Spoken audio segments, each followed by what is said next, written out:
The Embassy of the United Arab Emirates in South Africa recently held a seminar in Pretoria called Forging a Strategic Partnership for Global Trade and Investment, and it was held in conjunction with the University of South Africa, UNISA, but it was primarily to commemorate the 30th anniversary of trade relations and business relationships between South Africa and the UAE.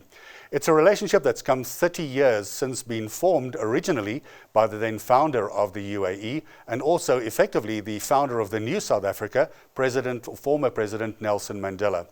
The first section of the program, which is what this program is about, was looking at regulatory environments and the road forward and the kinds of industries where South Africa and the UAE could forge closer trade relations and to look at addressing some of the opportunities that lay on that runway towards greater economic integration and partnerships between South Africa and the UAE, and also between UAE and companies in South Africa looking for opportunities.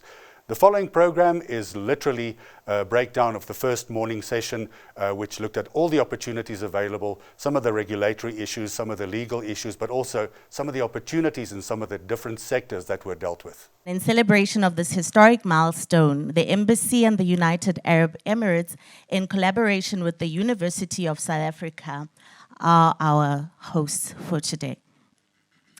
Today's theme for the program, it is South Africa and the UAE forging a strategic partnership for global trade and investment growth.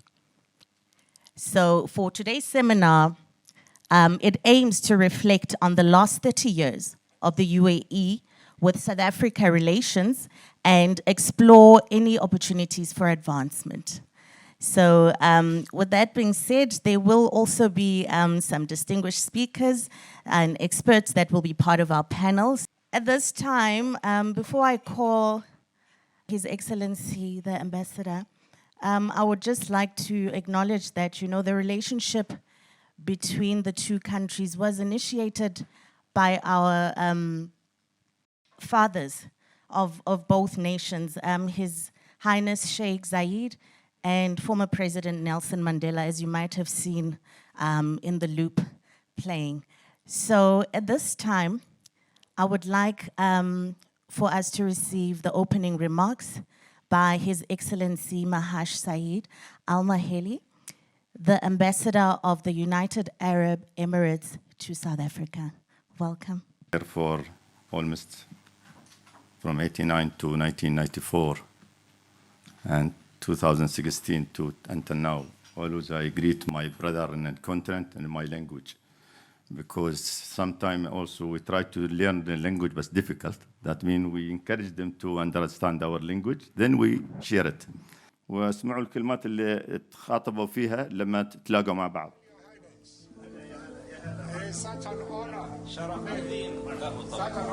شرف عظيم له.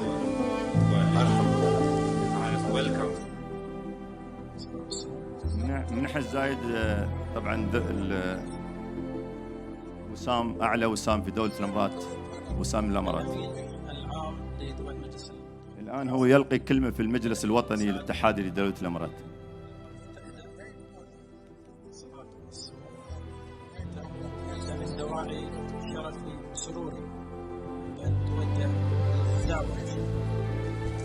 We consider you a blessing.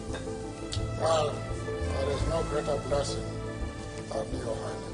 ما في بركة أكبر شيء مبروك أكثر عن سموكم يقول. والله يبارك. You are a blessing.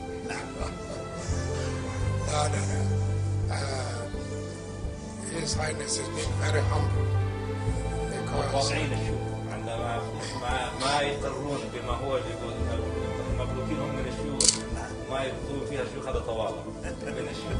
his hospitality is well known. وحفاوة الشيوخ واستقبالهم معروف للجميع. And one of his achievements was to be able to found this federation, which is now known as the Emirates. That was a great achievement. طبعا في الصوت ما كان يمكن شيء واضح. لما تقدم من مندلا، الرئيس مندلا إليه قال له كلنا الشرف، فرد عليه الشيخ زايد أنت نعمة. This seminar is talking and forging a strategic relationship between the two countries on global trade and investment growth. Let's go back to April 1994 when we retained our democracy. A month after that, it was May 1994, when South Africa opened doors for UAE. So this relationship is rooted on mutual respect and reciprocal beneficiation. I looked into both countries because we are different but yet similar. UAE from the Middle East, South Africa from Africa. We look at the population, we've got 62 million people, they've got only 9.4, and also the GDP is different. We know the numbers, but we are here to ensure that we support one another in ensuring that there is zero hunger in the country. There is inclusive economic development, there is growth. We are having this strong partnership among both countries. When we look into this partnership, we could see that UAE is our strongest partner because they've got 38% of trade that is going in the country, and it has grown to 45%, which is something that is significant for the South African economy. We also have got a common understanding as we are both members of BRICS, the new BRICS Development Bank, the World Health Organization, and the United General Assembly. As much as UAE is not part of African Union, we are members of the African Union. They are there to support us in the engagements that we do as a country. The United Arab Emirates and South Africa have the potential to establish further cooperation in the areas of peace and security, because this is what we want as Africa and Middle East. I can just go back a little bit on our agenda, Africa Agenda 2063, where we say, this is the Africa we want to make, this is the Africa we want. As African Union, we are here to prioritize inclusive social and economic development. We want to make sure that there is democratic governance, and we need to reposition Africa to ensure that it becomes a partner in the global world. If you look into the theme, we are forging South Africa a strategic partnership for global trade and investment. In this room, we've got so many partners. We've got our partners that are having businesses in the UAE. We've got partners that are doing business in South Africa. The mutual, reciprocal relationship that is happening among these countries started by our late presidents. When we are looking into South Africa, moving away from the Africa Agenda and Sustainable Development Goals, we are looking into the National Development Plan, where we are saying as a country, let's transform societies, let us boost our economic growth so that we support one another. And UAE is here to forge that relationship. Then, as the University of South Africa, we are here to welcome you to this engagement. It's the University of the Land. As you all know, that is the only university in the country that carries the name of the country. It's the only university that is 151 years old. So, guys, please, let us work together because we've got history. 151 years old.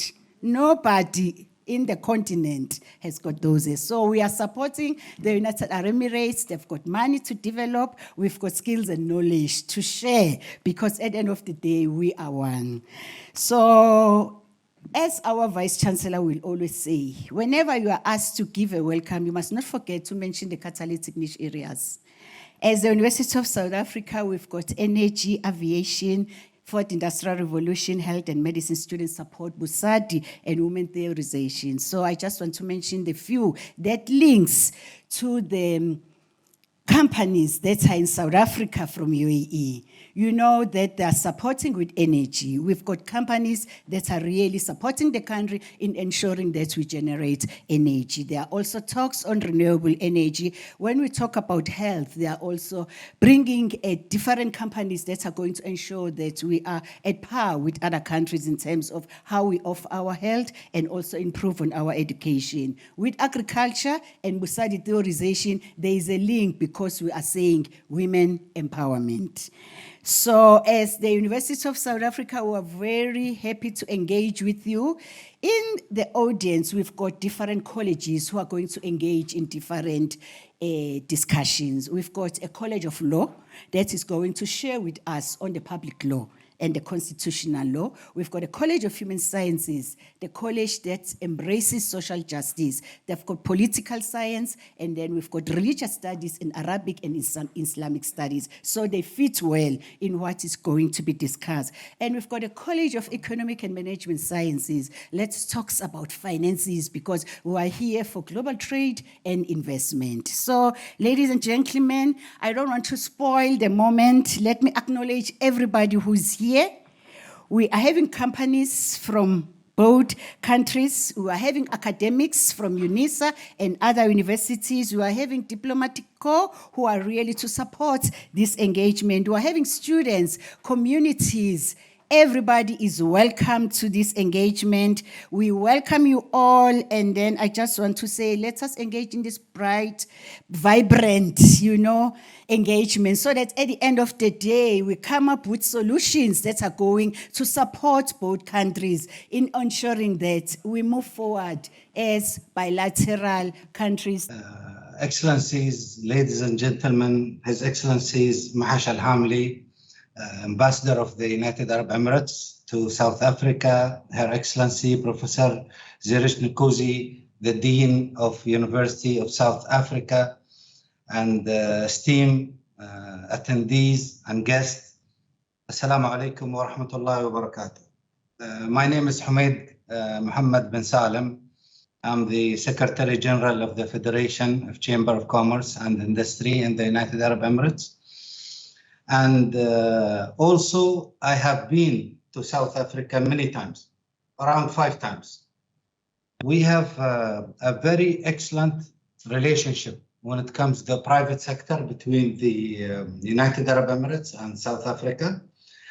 And as His Excellency the Ambassador in his first speech said, the good and strong start with the relationship between the late fathers, the founders of this relationship, His Highness Sheikh Zayed bin Sultan Al Nahyan, Tayyibullah Thara, and His Excellency the President Nelson Mandela. That warm relationship has given us a good start for the bilateral relation between both countries.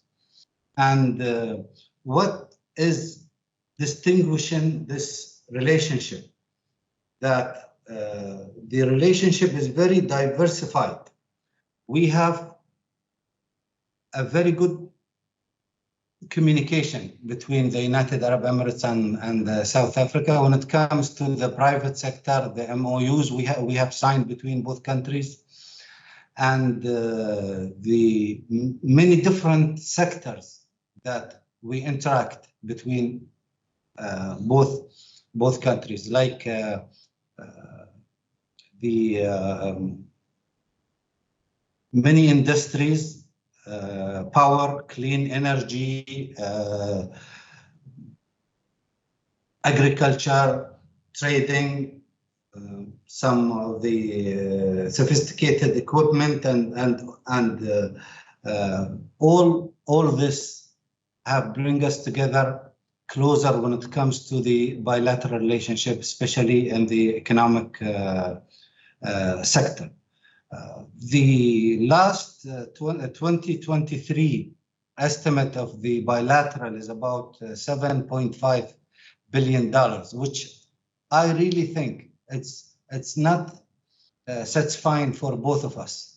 We could do much more. We could triple it at least in the coming months and next year, we can do so much better comparing to the relationship we have between both countries. I would like to thank my brother, His Excellency, Mahashal Al-Hamli, for his important role in the last few years to develop the bilateral relationship between South Africa and United Arab Emirates. I've seen this when I came to South Africa.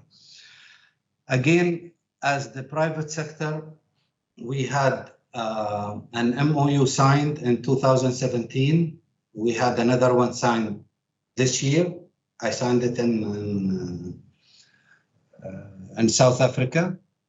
For the first one was for the MOU between the Federation and the Black Business Council of South Africa. The second one was a collaboration in developing a good relation and develop the sector of SMEs, small and medium enterprises, startup.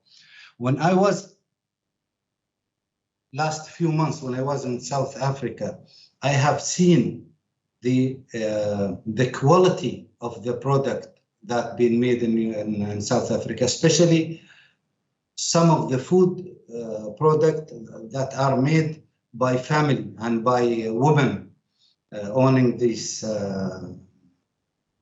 project and this farm. And I think they need so much help from both of us to market their product. It's an excellent product. We have to do this to help them to market this and to find a platform between SMEs in South Africa and the United Arab Emirates. Also, that's the 2017, I said, between the Black Council and the UAE Chamber, the 2024, this year, was the SMEs collaboration. And now we are talking to the South African Chamber to collaborate between the chambers, to have more collaboration and to take this already good, outstanding bilateral relation between both private sector to a higher level. Because to echo the great relationship in all levels between both countries, we have to do more. Again, I would like to emphasize that we are looking forward to improve the numbers of bilateral trade between our both countries, and we can do much. South Africa is a very important country for us as a friend and as a business partner. They are the second biggest partner in Africa, and we are looking forward to having the first partner. And we have so many South African products in the UAE. For example, we have orange, mandarin. We have many great and good quality fruits and other products from South Africa. Looking forward to seeing you again in South Africa next time. Thank you for inviting me. I would like to thank the Embassy of United Arab Emirates in South Africa. Also, I would like to thank Her Excellency Seraj Nkosi, the Dean of the South African University of South Africa. I would like to thank the university and all the faculty and all the attendees and students and everybody there. See you next time in South Africa. I want to talk a bit about the relations between South Africa and UAE, how it's grown exponentially for the last 30 years. We were looking at the total trade between South Africa and UAE was under 1 billion rand in 1994. And last year it reached 120 billion rand. So that's testament to the success or the growth of the relations between South Africa and the UAE. We looked at South African business registered to do business in the UAE. And according to the Dubai Chamber of Commerce, there's close to 800 South African businesses doing business in the UAE. In terms of South African expats, we have 114,000 people working in the healthcare sector, hospitality, finance, oil and gas, and so forth. I see on the brochure also, in terms of transport, Emirates does about 49 weekly flights between South Africa and Dubai, and then Etihad also does a number of flights between Abu Dhabi and Johannesburg. In terms of exports, I think Professor mentioned our citrus. We supply about 50% of the citrus consumption in the UAE. But our main exports are mainly minerals, stones, semi-precious stones, gold, and so forth. So that's one of the challenges. We need to diversify into more value-added trade. In terms of investment, especially over the last 5 years, UAE investment into South Africa, I think the total stands now at about $22 billion, which is quite significant. And that's primarily, I think the recent investment was DP World in the logistics sector, and then also renewable energy. So all in all, I think we're doing quite well. Relationships are growing, both politically and business. But yeah, our key challenge is to move to more value-added trade, manufactured trade, because exporting raw minerals is basically jobs that we're exporting. So it's not addressing our challenges of employment creation, inequality, and poverty alleviation. Allow me to take it in different perspective, I would say. We've been talking since the morning about previous trades and the numbers and what we've been reached so far. And I'm going to ask ourselves or us, like, what brought us to these numbers? I mean, how these numbers has been reached, and what are we going to do next, and what we're looking to even develop our relation even further. So if you look at the UAE economy, like for the last decades, how it's been built on. The first thing that is built on free trade, that we invested in infrastructure, logistics, based on free market. We hold one of the lowest customs in the UAE for trade. That's only from 0 to 5%. And building an economy with a lower custom and with the free trade allow us to even grow and build connectivity regionally and even further around the globe. Looking into different, I would say, economical crises that we've been through the last decades, whether it's the financial crisis and recently the pandemic, and how the UAE been agile and going further right after this crisis. And we see how the numbers are doubled. We've recently, right after the pandemic, we did the new economic strategy for the country. And that's based on different pillars.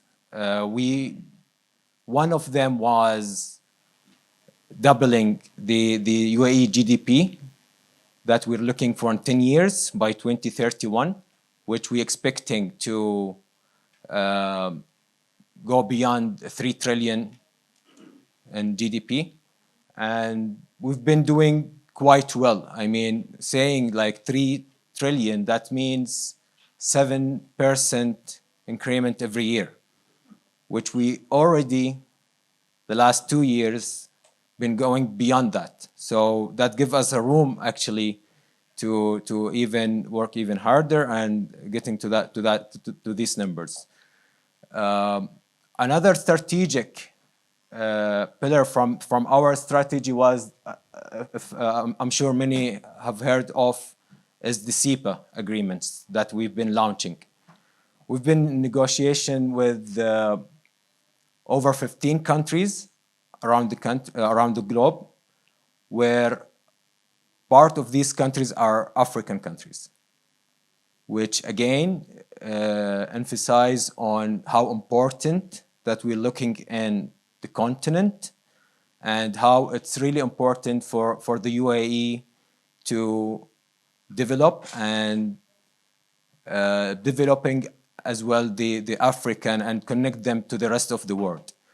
Today, the UAE, I've seen some numbers, we've been settled in the mid of the globe, where over 33% of the world population is within only 4 hours from the UAE. And 66% of the world population is within 8 hours, which makes us really very connected and very well connected to the rest of the world. And looking into the UAE for investors, you're not just looking at the UAE as a country with 11 million population. You look at the region, you look at the connectivity of the UAE and how your companies is even exploring the rest of the world from the UAE corridor. And that's what we've been building on. I think now we've been already finalizing 8 comprehensive economical partnership agreement with different countries. 6 of them are in force. We're expecting another 3 to 4 to go in force very soon. And in negotiations, we have, as I said, up to 15 countries, and that's I'm expecting to grow even more. That's the thing. I think now looking at the different investments between both countries, South Africa and the UAE in particular, we've been attracting more than compared to 22, like the numbers of 2023 compared to 22, we've been growing 35% for onward FDIs among the rest of the others, and that's the highest in the region when it comes to the FDI. And at the same, we've been looking into different investment, and I will let this one to be maybe in the next panel when we see the private sector discussing the opportunities and details. And but looking into different sectors, from every like 3 and 5 years, the sectors are changing. There's like something coming up. We've been not looking into AI like 5 years ago. I mean, it's not someone was looking at, or maybe it was not really on top of the line. And now we see it, AI, we see the fintech, healthcare, logistics. That's the sector I think that needs to be really developed, and that's I think where we've seen the recent years where the FDIs are going, especially when it comes to the African and the South Africa in general. Successes and failures in trade and investments, and I really want to make 3 points. First is things we did well. Second thing, 2 things we didn't do well. And the third thing, which really plugs into my colleague, is things that we should be doing, and it will turn out well. So let's start out with the good news, things that we've done well. Since the advent of democracy, South Africa used to have a commercial structure governed by company law, which was antiquated, and it focused on a capital maintenance system, which made foreign direct investment in mergers and acquisitions very challenging in South Africa. But, you know, when we had the changeover, people started to become more commercially savvy. The commercial structure started to change, and in 2000, it led to a committee that led to the introduction of the New Companies Act, which had a new design around fundamental transactions. We had foreign commercial players coming into South Africa, trading, and there could be capital allocation locally and upstreaming into the holding companies wherever they situated. And so that has been one of the aspects that South Africa has been doing very well from an agility perspective. But in that, we can do better. And so the second point was really around like two aspects where, we still seem to be limping along that we can improve to enhance foreign direct investment, to enhance the bilateral trade relationship between the UAE and other foreign players, whether they're state actors or local investment entities that want to come invest in South Africa. So the two big ticket items that really seem to be whacking people all the time, the one is public policy around contractual considerations. What we have in that, and lawyers have to tell you some facts. So let me just tell you a quick story. When South Africa became a union, we took our contractual dimensions from the Roman Dutch, and our contract was based on no principles of equity, but there was two instances where you could actually challenge a contract. One was legality, which we'll come to, which is the second part that is quite challenging, and the second is public policy considerations. And as the society developed and we had greater commercial contracts, we had vendors coming in who invest in South Africa and they hit with the competition bound rates.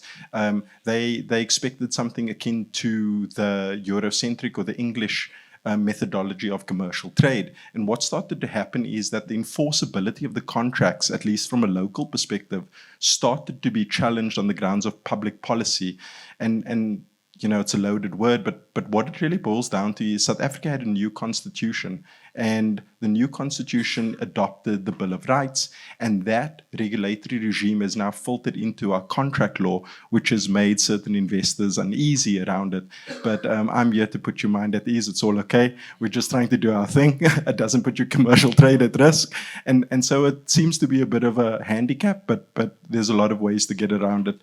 The second thing that we haven't been doing well, or I think that the UAE and particular foreign investors have been struggling with, is when you allocate capital to South Africa, and either you're going through a incorporated venture, what you want to do is you want to preserve two things: protection of capital and a reasonable rate of return, and also the third thing, obviously from a commercial trade perspective, is caps on liability, because everybody wants to put their money in, get their money out, make the profit of that money, but anything that can put you at risk from a contractual perspective and from a delictual perspective, you kind of want to avoid those types of risks being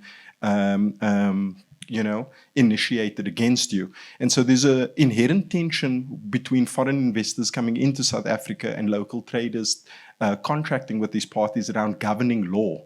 And so that's where the private, and there's two aspects of governing law. There's the private international, but I want to, the public international, but I really want to focus on the private international aspect. Because what happens is that certain parties would come in, they don't understand our regulatory environment, and so they'd rather contract out of South African law to deliver goods and services in South Africa and put caps on liabilities. And that causes a lot of tension between the parties, and it's a huge part of a contractual negotiating term that we kind of need to resolve, and you have conflict of laws issues. Another segment where it also seems to run into problems is that traders would come in and say, listen, we want to invest in your country, but we're happy to accept rule 1, 2, 3 in South Africa, but not 4, 5, 6. And so I don't know how you contract out of local laws, but it's a problem that we need to resolve. And so with that foundation laid, I really want to focus on the word connectivity, which my brother raised on the panel. What does the short to medium term look like in South Africa? And we have a lot of, you'd open your brochures and you see there's a lot of things saying around, two comments really made around artificial intelligence and financial services. But at the back end of these front-facing apps that you use in order to enhance commercial trade, you have actual CapEx deployment around infrastructure. And ordinarily the infrastructure is terrestrial in nature, which I'm speaking about telecommunications, where connectivity in South Africa or Africa is cell phone connectivity. And ordinarily what we did there was we put a bunch of towers up and we transmitted signals and we have a huge coverage rate. But in peri-urban areas and rural areas, you still have low connectivity but high feature phones. And so comes the introduction of creating cell phone connectivity with regards to call, voice and SMSs across all of Africa. And with that comes your traders like Starlink. And so South Africa has started to move, at least in the short term, to long term, the introduction of creating local non-terrestrial infrastructure, which is satellites, to create connectivity in rural areas, which would enhance cell phone connectivity and foster commercial trade. And only once you have those types of infrastructure in place can you start talking appropriately about AI or financial services in order to trade. And so I was at a conference, I think 2 weeks ago, where we actually spoke about it with the space agency, ICASA and the military. And we're on our journey, and I hope we can find synergies between the UAE and South Africa to deploy that type of capital infrastructure to enhance, AI and enhance connectivity. Thank you very much. We have heard from the South African perspective how warm relations are there and what is it that they are doing with the United Arab Emirates. We heard about the flights that come in and go. You go to OR Tambo. Of course, if you don't pay attention, you end up just boarding a flight to United Arab Emirates. There are many flights that are going that way. And they are not just going there, it's become a transit hub, to go to the world. And then it harmonizes with what you have heard to say, when you come to United Arab Emirates, you are 4 hours or 8 hours from the rest of the world. Very, very, very important stats that were given for the sake of trade and investment. People want products and persons to move within time, okay? Of course, from an African perspective, this is an area that we have to improve, okay? We cannot go to another African country via UAE. We must go to another African country direct. Of course, it's very competitive, the flights and the pricing that you get from, that's why a transit hub is critical. Then we also have listened and heard about the collaboration that is there between the chambers of commerce, and for that we're told there are 800 companies already that are doing business, South African companies that are doing business in the United Arab Emirates. And maybe in our discussion we want to know who are these companies? Are they big corporates? They are small and medium-sized enterprises. We are very much interested in seeing our SMEs also expanding their wings so that we can change the life of the ordinary South African. So there are so many facilities that, for example, the Department of Trade and Industry is doing. So we can ask those questions and get specific answers. And of course, the issue raised about renewable energy, we are not speaking about load shedding any longer, but it's something that lingers in the back of our minds. Of course, UAE, the United Arab Emirates, energy in terms of renewable energy is very important, how they are making the transition from fossil fuel also to to green energy. It's an area that I think we need to also focus on and pick a leaf from. Professor Chisasa did bring a context here to the discourse. The African continent and its growing population. You have heard, and you know this, we have got the youngest population in the world, okay? And that is a great potential. What is it that we can do to make sure that this potential can be a true asset for the continent.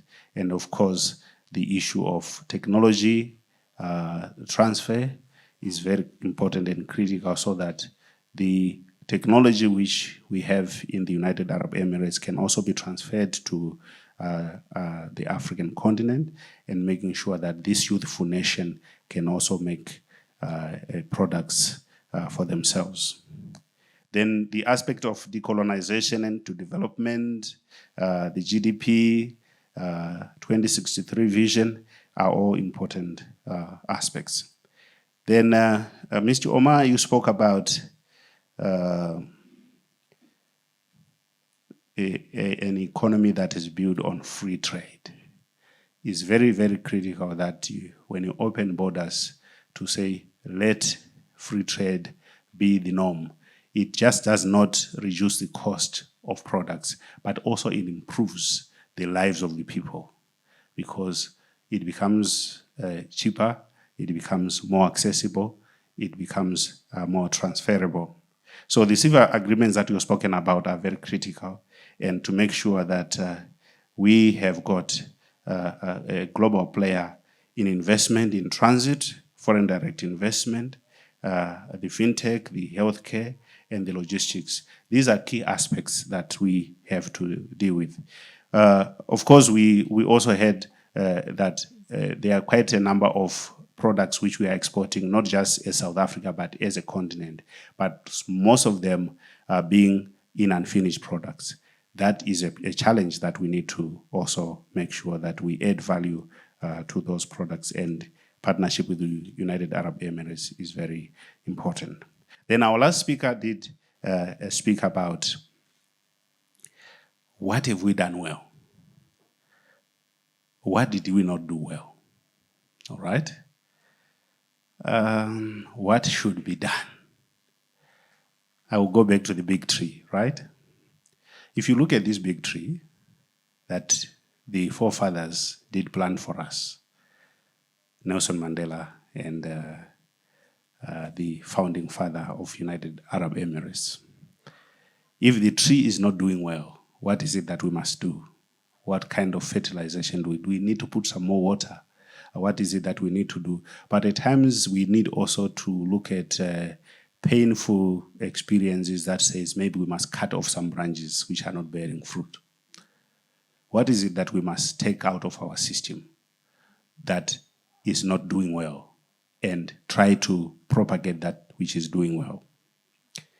And of course, the issue of law is very critical.